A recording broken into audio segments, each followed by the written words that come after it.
Shritadada salutes the darling children of Mother Nature who are here. You all arrived here, but maybe with different minds. For a few, it is an opportunity for their spiritual realization. And somebody may be thinking, what is it? And just to know what is developing here, to experience what is taking place here, might have come. Likewise, there can be different ideas and intentions. But of course, beyond these variations, there is a very definite cause or reason why you are here. It resembles something of the supreme idea of our incarnation on earth as human beings, because a divine higher idea is involved in our birth on earth as human beings, and this idea or intention is of the supreme truth or consciousness. So with that idea or intention, we are sent here by the supreme power. But when we are born here as human beings, we have forgotten that real cause or reason behind our birth. And the reason for this can be the specialities of the time, the variations of the course of time, maybe the functioning of our mind, maybe the realities of the world.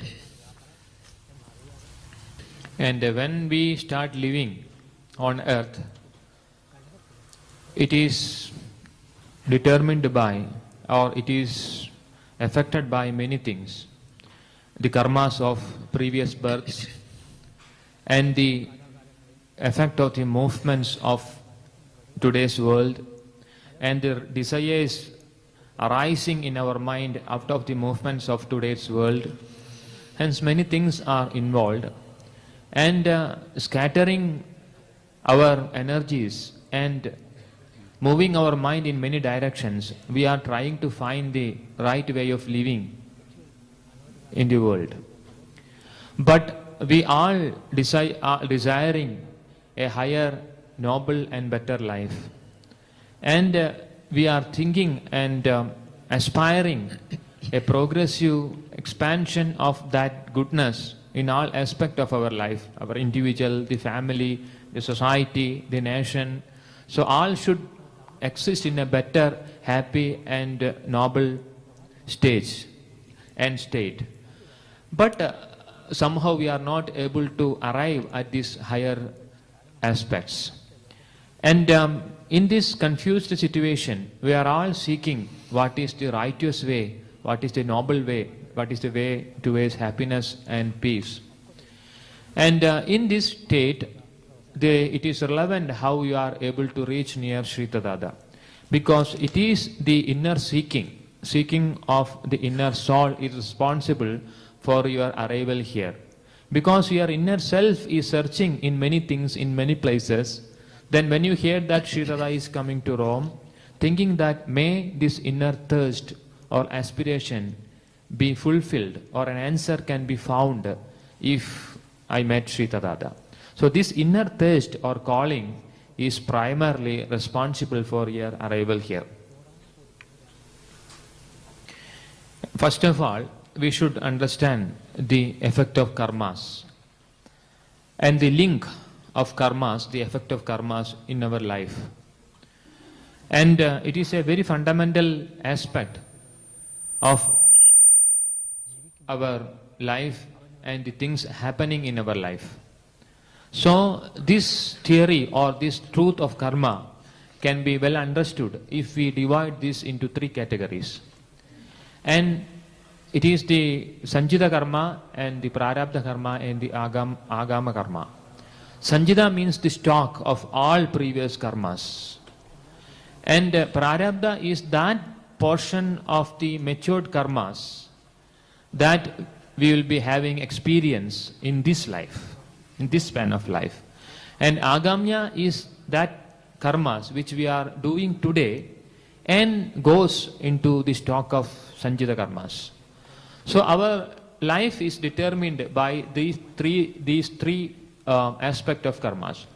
And this life we are experiencing or we are undergoing through the prarabdha karma, that portion of the karma which is matured for this life.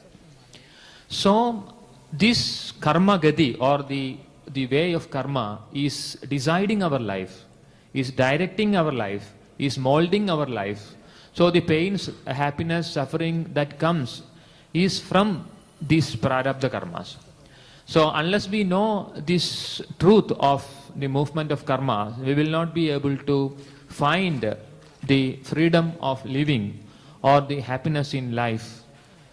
Hence, it is very important to understand well this effect of karmas on our life. The law of karma is self-existent, and nobody is actually interfering except our own karmas. So we do the karma and we reap the results. Nobody is responsible otherwise. When we do good karmas, good results comes to us. Whenever we do the bad karmas, bad results comes to us. May not be in this life itself. When the karma, effect of the karma become mature, it will come as prarabdha. So what we are actually experiencing in this life is that part, the prarabdha, which is known as the prarabdha, from the stock of the karmas. So it is we responsible, nobody else, for our happiness, our sadness and everything. And now we can see that it is also a wheel, what we call the wheel of karma. So wheel of karma is the wheel of deaths and births. So we do karma and we die and we come back to experience its result. Then again we do karma, then we die. We again come to experience the result of the karmas. So this is death, birth, karma, its effects. This moves, the wheel of karma. So this wheel of karma is actually suppressing the real cause of our birth. So we are forgetting the real cause of our birth. It is not just to do karma and have its result. It is not the real purpose of human life. But we could not understand the real purpose because we are a prey in this process of movement of the wheel of karma. Hence, we have no free will. We just think that we have free will. We never have free will. So our will, our mind is determined by the effect of our previous karma. We can only think in that ways. It is not freedom. We are thinking in a particular way because of the effect of our previous karmas. So this freedom is only a freedom to be said, but not as a truth. So what is the way out? The only way out is to know the dharma of life, the real truth of life, and live according to the principle of dharma. So living with the principle of the dharma is way out. And only when we live with the principle of dharma, we understand why we are born here as a human being, what is the supreme will responsible for our birth. So understanding that supreme will and leading a responsible life is the great benediction of human being.